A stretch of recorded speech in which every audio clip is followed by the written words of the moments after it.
एक गांव में 4-5 घर थे, 5-6। तो भगवान वहां जाते थे, गांव गांव में, नगर नगर में अपना अमृतवाणी सुनाया करते थे, बोल बोल के जैसी लीला भगवान किया करते। तो मलुकदास के गांव में 4-5-6 भक्त परिवार थे।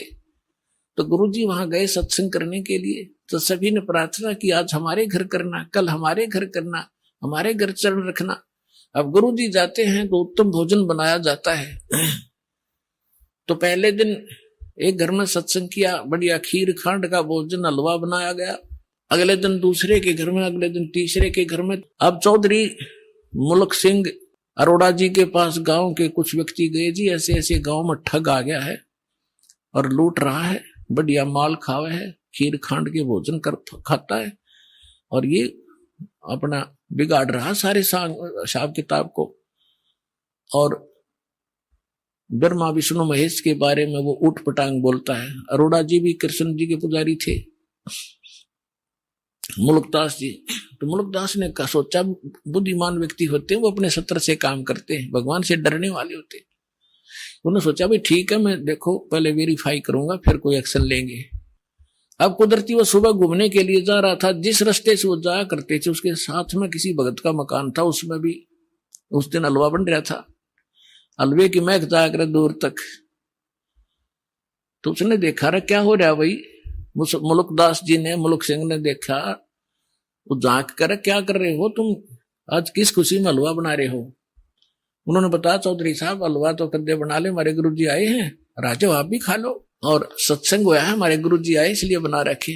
तो उसने देखा कि यू है वो गुरु जी दिखे, कहा ये कहने लगा कितने दिन हो गए तुम्हारे गुरु जी का आए, अजी आज चौथा दिन है। कहा तुम्हारे गुरु जी को, बैठे सामने। मुल्कदास चौधरी साहब गया वहां पर, कहने लगा भाई ठग, तू करके क्यों नहीं खाता, क्यों दुनिया को ठगता है, इन गरीबों को तो लग रहा चूसने के लिए, अपना करके खाया करे। तो परमात्मा बोले चौधरी साहब मुझे तो भगवान बगैर किए ही दे रहा है, तो मुझे क्या जरूरत है करने की। अब परमात्मा के सामने उनकी वाणी में कसक थी। तो मुल्कदास ने सोचा भाई संत है, भगत है, ज्यादा खसना ठीक नहीं इसके साथ, चलो इसने जो कह दिया सो कह दिया। तो उसने ढंग से उत्तर दिया कि एक बात बता महाराज जी, ये भगवान मुझे क्यों नहीं देता बगैर किए। परमात्मा बोले कि तुझे विश्वास नहीं है, तेरे पास वो भक्ति नहीं है जिसमें भगवान बगैर करे भी दे देता है। अब वो भक्ति तो इतनी समझा नहीं, कहने लगा कि एक शर्त रख। मुल्कदास जी बोले बोल। कबीर साहब बोले क्या, कि आज मैं कुछ नहीं खा के आया हूं, घर से निकला हूं, और शाम तक यदि तेरे भगवान ने मुझे भोजन नहीं दिया, बिना करे भोजन दे दिया मेरे बिना किए ही मैं ऐसी जगह जाऊंगा, तो मैं तेरा शेष हो जाऊंगा, भोजन दे दिया था। और नहीं भोजन दिया मुझे तो तुझे अपने खेतों में मजदूर लगाऊंगा, मंजूर है। परमात्मा बोले मंजूर।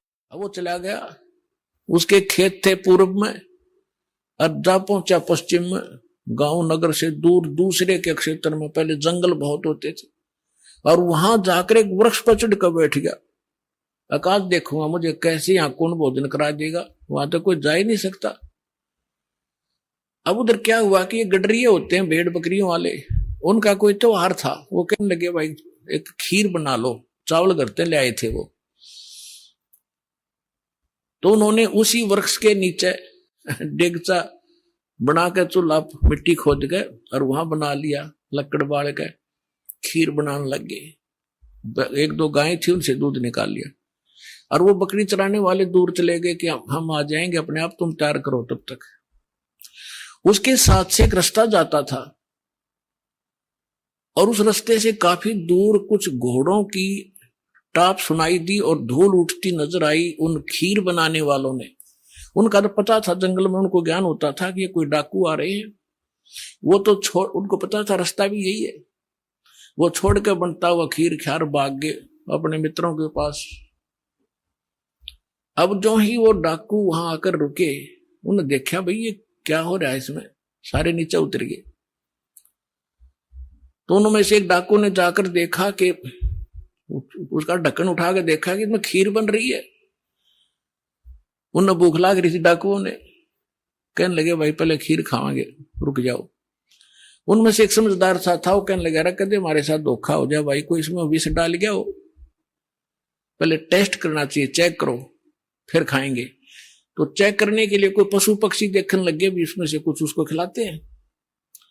तो उन्होंने कहा रे बनाने वाले कहां चले गए, ये छुप रहे होंगे, तो देखो उनको, उन्हीं को खिलाएंगे पहले। इधर उधर देखा कोई नहीं पाया, फिर ऊपर ने देखा तो मुल्कदास बैठे ऊपर, चौधरी साहब। उन्होंने सोचा कि यही है, ऊपर छुप गया डरता। उसने उन्होंने कहा डाकुओं ने कि आजा भाई नीचे आजा। अब उसने सोचा, जब तक उसने ध्यान नहीं था कि ये कौन है, वो तो क्यों आंख नीचे बैठा था, अगेन जानते न कोई देख ना ले मुझे। तो उसने कहा कि ना आऊं मैं नीचे, मैं नीचे नहीं आऊं आज।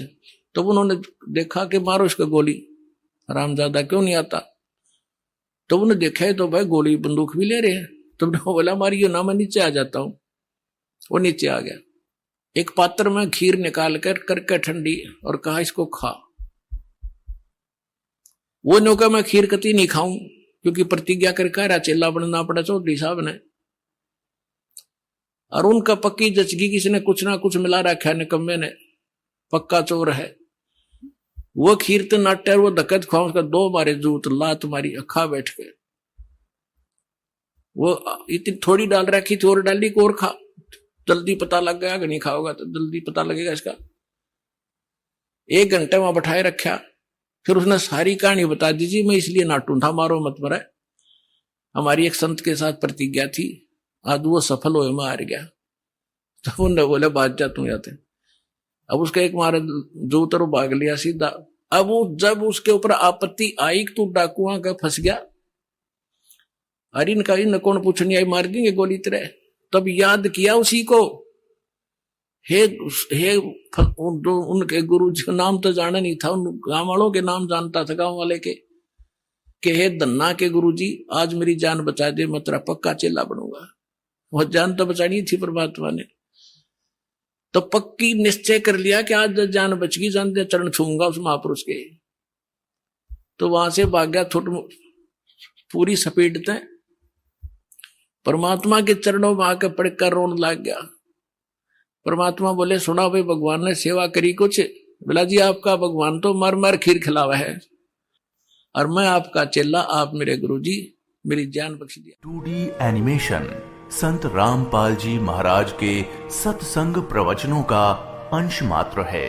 संपूर्ण आध्यात्मिक ज्ञान प्राप्त करने के लिए अवश्य सुनिए संत रामपाल जी महाराज जी के मंगल प्रवचन। आप संत रामपाल जी महाराज जी के मंगल प्रवचन संत रामपाल जी महाराज एप्लीकेशन पर भी सुन सकते हैं, तथा उनके द्वारा लिखी